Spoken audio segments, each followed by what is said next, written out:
Today I'll try and beat the post and turn my 125mm angle grinder into a cross-cut chop saw, using my 3D printer and whatever widgets I can source, quicker and cheaper than ordering a completely new tool. The reason for the urgency is that today is Friday afternoon and I really need to be able to cut some iron bar by Sunday morning, so that I can finish the magnetic gear transmission in time for the next instalment of the C-Scooter build series, which if all goes well, should be out by the time you see this video. Right, to make this as representative as possible, and as easy to follow along at home, I'm also going to limit myself to only using what I can find on Amazon. Let's see how fast I can get a metal chop saw delivered from Amazon, and set the notional baseline budget for what it would cost to buy a representative tool. Realistically, I'd be looking towards the bottom end of the market, as I don't expect to be using it all the time, and at least at the moment I just need to cut perpendicular cuts to give me squarish edges. So it looks like the absolute earliest time I could get a saw delivered is at some point on Sunday, and from experience, at least for me, this means at some point on Sunday afternoon/evening. And realistically, I'd probably go for something like the Evolution one here for £120. So let's take the baseline measurement for success to be noon on Sunday, and a complete build cost, excluding the grinder, which I already have, as far under £120 as possible. So what I need to build? I'll need a base plate to hold the workpiece square, a mount to connect it to my grinder, and a hinge to allow it to rotate around a single axis. For good measure, I'm going to also add some 12mm linear rails to allow it to cross-cut as well as chop. This will allow me to cut larger stock and also be used as a tile cutter in the future. Lastly, I'll add a fence so I can reproducibly cut the same dimension. Okay, so a rough first design is done. Let's see if I have any hope to be able to source all the parts from Amazon by tomorrow. And considering it's now 5 PM on Friday, this might be a bit of a long shot. Right, I've had a rummage on Amazon, and at least on paper I think this might actually be feasible. I should get the 6mm linear ball bearings, hinge bearings, 12mm linear bearings, 6mm shaft and M8 bolts by tomorrow lunchtime, and the 12mm linear shaft by the afternoon. That's £65, which, considering that I have almost enough parts to build 2 tools, it's not too bad. Let's get the order placed. Oh, exciting. So again, to make this as representative as possible, I'm going to restrict myself to using only one printer to print all the parts, and I'm going to use a polycarbonate carbon fibre filament, which I actually use a lot and also get from Amazon. I'll pop links to this along with all the other parts in the description below if you're interested. Let's get the base plate on to print, as it's the biggest part.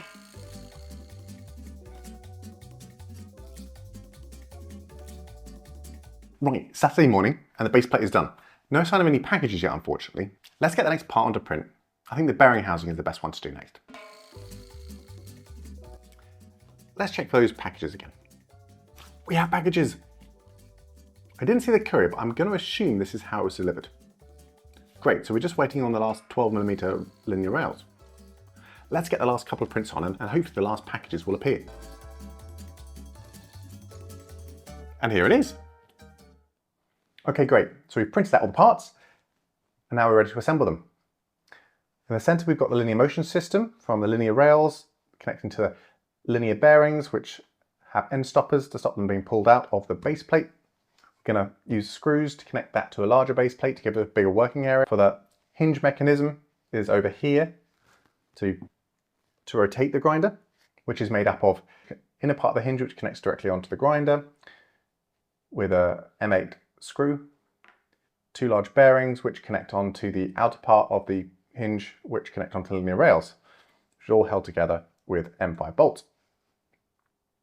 Over here we've got the fence which we use to adjust the length of the part that we're cutting, keep it consistent.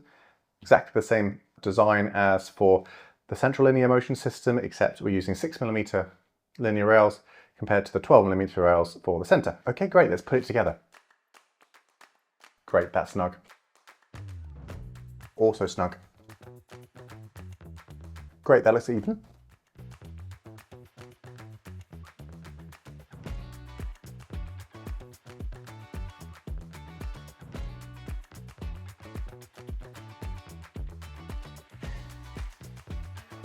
There's no play at all on that.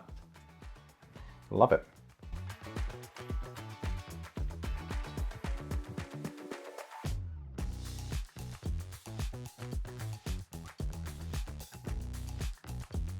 We're actually going to have to cut this in half using the tool. So for now, I'll just assemble the one. Hole's not quite big enough, slightly undersized, so I'm just going to drill it out slightly with a drill.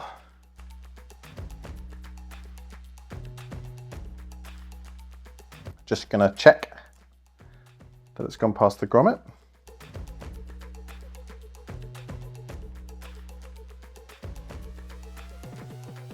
I pre-threaded this using a tap.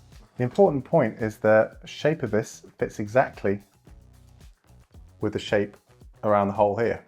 So it's like a key to stop it from twisting. I think that's going to be accurate enough for my purposes. That's great. So the saw won't cut the fence linear rail, which is quite important. 25 centimeters of travel, which is absolutely the maximum of what I was hoping for.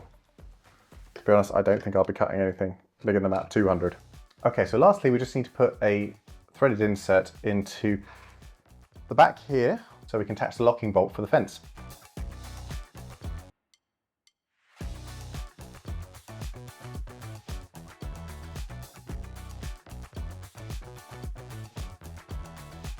There we go. Bro, snug. I'm going to mount it on some aluminium sheet and mount that on top of some plywood or MDF. See if we can actually use this to cut the aluminium sheet. I used a tool to mark out the base plate, then cut the base plate and drill and countersink the mounting holes.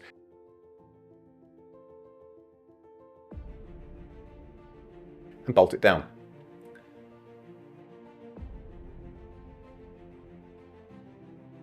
Then use my new tool to cut the aluminium top to the base plate.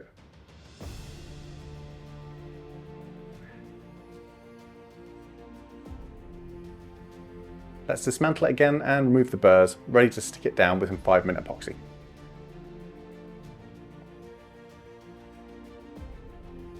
After about 30 minutes, remount the tool to the base plate and cut through the aluminium plate. And I think we're ready to use it more for what it was intended to cut. So let's try it to cut the fence linear rail in two. Nice. I'll tidy it up and attach it to the fence. Great.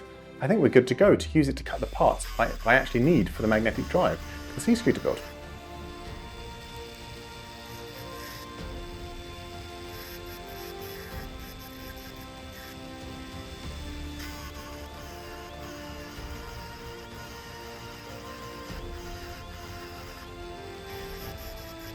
There we go, all done. As you can see, the fence and the front stop have started to melt a little, so it's probably worth adding a bit of metal angle to both of these faces to give it a bit more longevity. How do we do? We set out to beat a noon deadline, which we did, and the total cost was around £85 or $110 if we include the cost of the filament, which is around 30% under the £120 cost of buying a new tool. Which is okay, but it's even better when you consider all the extra parts I still have for the next project.